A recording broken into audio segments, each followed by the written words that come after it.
बरखिमा गए। हाँ मरर बाबू कोई हित बन दुआर पावे छे त लोग कोनो नीक बेचे गप सप करे छे।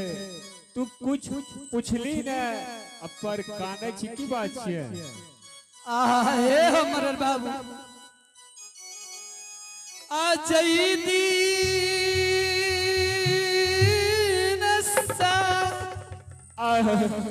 बेटा हमर ज्योति किनली बन गए।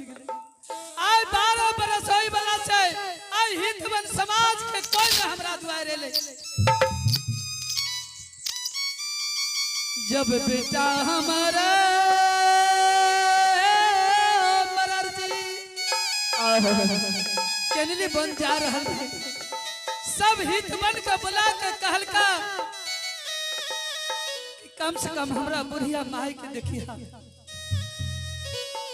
मरर बाबू कहियो न हमरा दुआरे ला। आय के रसगुन भाग ले कि तू हमरा दुआरे लाया।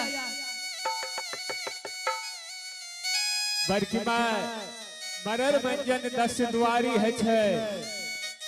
तोरा दुआर किया राह लग गेलो त तोरा दुआर पाबि गेलियो। हमरा दुआर के राह लाग गेला तबे हमरा दुआरे ला। न त नहीं अतिहा देखियो समा काइल कहै छै सुख में सब के सब हैया दुख में ककरो कोई नहीं। काहे के तू सब के हुआ अपन आपन कहावे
मरर बाबू सुख में सब आए हमरा पास दुख पर यही हितवन समाज के कोई नहीं हमरा दरवाजा आई कौन बात लेके हमरा द्वार के राह लागल त द्वार पर चढ़ गेलिए।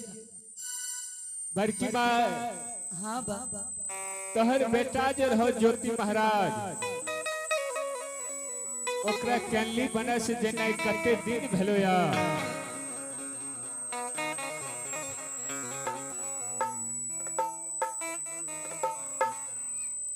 बेटा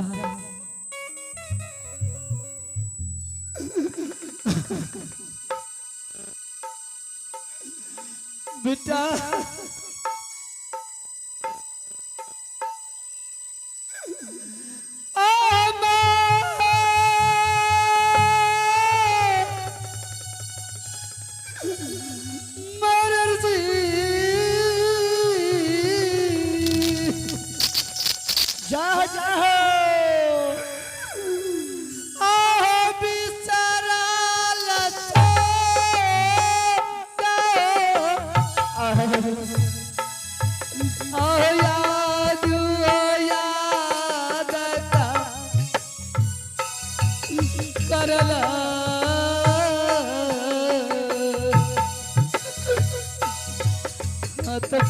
पोपी सारा नगर मैंने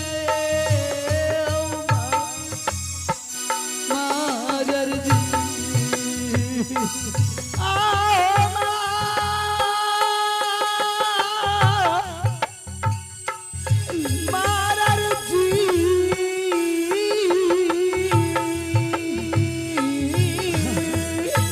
बेटा ज्योति बेटा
बड़की माँ